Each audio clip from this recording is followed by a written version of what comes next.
ধর্ষকের সর্বোচ্চ শাস্তি নিশ্চিত করা ও নারীর প্রতি সহিংসতা বন্ধের দাবিতে সারা দেশে মানববন্ধন ও বিক্ষোভ মিছিল হয়েছে।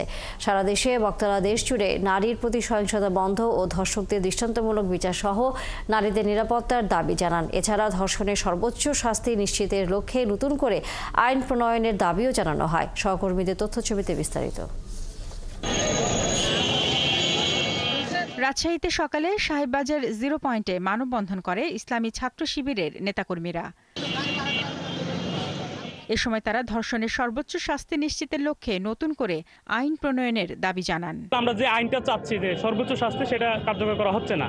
এটা কেন হচ্ছে না, কার আদেশে হচ্ছে না, সেটা আমরা চাচ্ছি, একটা সুরা চাচ্ছি। বাংলাদেশের এমন একটা আইন চাই যেন এই আইনটা হচ্ছে ইতিহাসের সাক্ষী হয়ে একটা আইন তৈরি হয়, যেন কেউ মনের মধ্যে কোনোভাবে যেন এই চিন্তাটা লালন করতে না পারে যে ধর্ষণের কথাটা তার মধ্যে আসে। ময়মনসিংহেও বিক্ষোভ সমাবেশ ও মিছিল হয়েছে।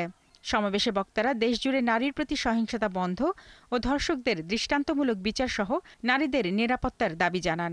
No investigation, no appeal, no review, only conviction. রাষ্ট্রকে দীর্ঘমেয়াদী পরিকল্পনার মাধ্যমে ধর্ষিতাদেরকে সহায়তা প্রদান করতে হবে। আমরা সকলে মিলে আমরা চাইবো যে আমাদের মা, আমাদের বোন, আমাদের কন্যারা যেন নিরাপদে বাংলাদেশে বসবাস করতে পারে। জামালপুরে দুপুরে শহরের বকুলতলা চত্বরে ধর্ষণ বিরোধী বিক্ষোভ মিছিল ও সমাবেশ হয়। সমাবেশে বক্তারা সারা দেশে ধর্ষণ ও বিচারহীনতার জন্য বর্তমান সরকারের সমালোচনা করেন। নাটোরে দুপুরে শহরের বড়গাছা নবাব সিরাজউদ্দৌলা কলেজ ছাত্রদলের আয়োজনে মানববন্ধন হয়। এ সময় বক্তারা বলেন, সমাজে নারী শিশু কেউই নিরাপদ নয়।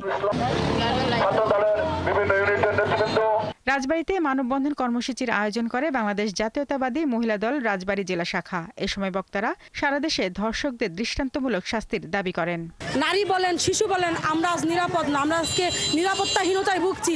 এই অন্তর্বর্তীকালীন সরকার থাকাকালীন যে ঘটনাগুলি ঘটছে, এটা আমরা আশা করি নাই। জয়পুরহাটে বৈষম্য বিরোধী ছাত্র আন্দোলনের আয়োজনে বিক্ষোভ সমাবেশ হয়। এছাড়া শরীয়তপুরে সর্বস্তরের শিক্ষার্থীদের আয়োজনে সরকারি কলেজ ক্যাম্পাসে মানববন্ধন হয়। পরে বের করা হয় একটি বিক্ষোভ মিছিল।